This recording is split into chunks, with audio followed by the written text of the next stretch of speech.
What I want to know is, before I gave birth, I made a power of attorney, and in it, it said that my son, born around the date of August 25th to August 28th, I was going to have a son, and his name was going to be Owen, and I wanted my parents to have power of attorney over my son, just in case CPS wanted to get involved and mess up everything like they have before.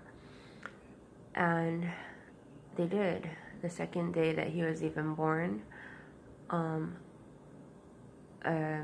there, and I believe about like the day before, there was a CW worker at the hospital, and she came in and she asked me some questions, and then she said how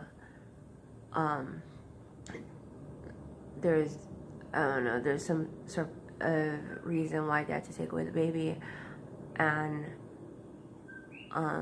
I guess, and well, I can't really remember what all those questions were about.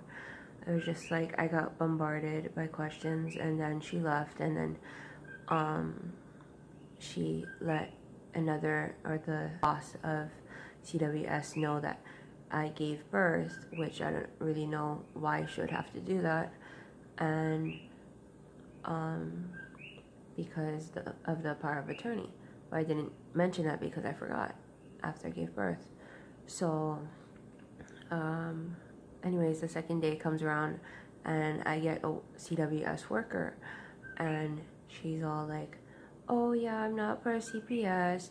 We're like the good people, and here's my number. You can call me. Do you have a place to stay?" And I was like, "No, I don't have a place to stay." She's like, "Oh, okay, well, I'm gonna give you a couple hours to find a place to stay." And this is on the second day. So I called like a bunch of people, frantic, like, "Oh, I need to find a place to stay." Where they're like, "Oh, we'll call you back, we'll call you back, we'll call you back." So I called 3 different places, and they didn't call me back, or they called me back with bad news saying that I couldn't stay there for a certain reason, like at the shelter. And so by the second day, she's there, my worker, and she's like, "Okay, well, you had 2 hours. I'm sorry, there's not enough time, but we're gonna have to have a police officer come in here." So I'm like, okay, like I don't know why the police officer was gonna come, but the police officer came, and I, off the bat, recognized him. He was my my sister's friend, and yeah, I recognized him, and he recognized me, and it was like the whole thing was just weird and fishy, and so it was about me being homeless that they took away the baby, even though I have a bunch of family, and I didn't even have a chance to call anyone really, because besides my auntie and my grandparents, because I didn't have enough time. I was only given 2 hours, and they say that it's cruel and unusual punishment to be homeless, and I believe in that, and I feel like they shouldn't have taken away my baby, and they ruined his beginning of his life, getting to know his birth mom. And I had to go, I only went about like a whole month with breast milk, because he was gone from me for so long that he wasn't regularly being breastfed, that my milk slowly stopped and went away. And that was hard, and that was really hard to deal with. And for my firstborn, for my daughter, I got to breastfeed her for 2 years, and with my son, I got to breastfeed him for my second son. I breastfed him for until he was about 9 months old, until it was too painful. And with my baby that I just gave birth to, I only got to breastfeed him until he was a month old. So it really makes no sense that they are trying to ruin just the beginning life with me and my infant.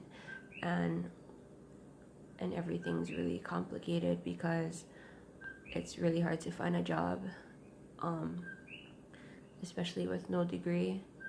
And just like, I struggle daily, and there's a lot of people with even like up to 10 kids on welfare, and they're trying to make welfare seem like such a horrible thing. And even the boss of CWS asked me if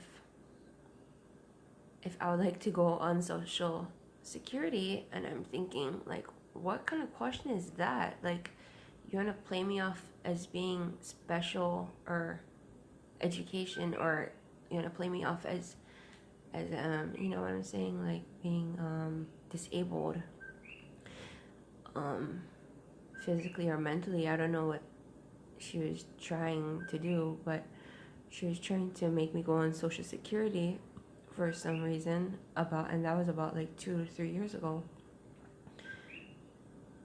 or I'll just say 2 years ago. And ends up about 2 years ago, she took away my daughter and she gave her to her dad that didn't want anything to do with her, and he didn't. And she's turning 10 this year in May, on the 21st. And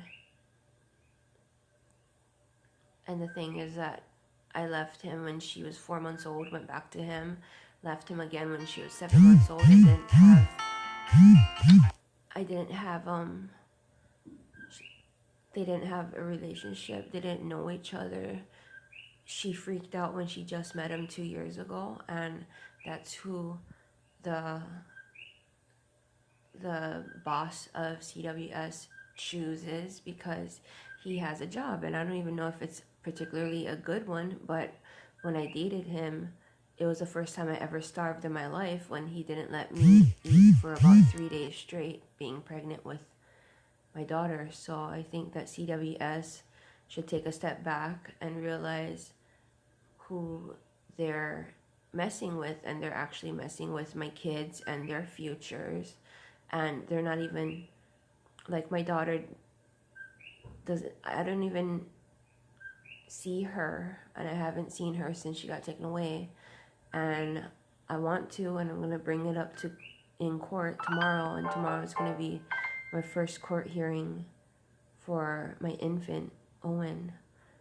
And I guess I'm making a video because I want support, and I want people to know what's happening, and I want people to realize that I'm hurting and inside or whatever. And even though I have like a clear mind, and I know what is expected of me, and what they expect of me is to do, like, the craziest thing is to you know, have a place, have money, and be able to take care of my babies, even though all 3 of them were not, or I wasn't prepared to have them, but I was willing and able to step up to the plate and take care of them as a single parent. And it's been like that since 2009. And I don't want to give up on my kids, because I think when they're older, I think they'll appreciate it more if I don't give up on them. And I don't give up on myself. Thanks for listening.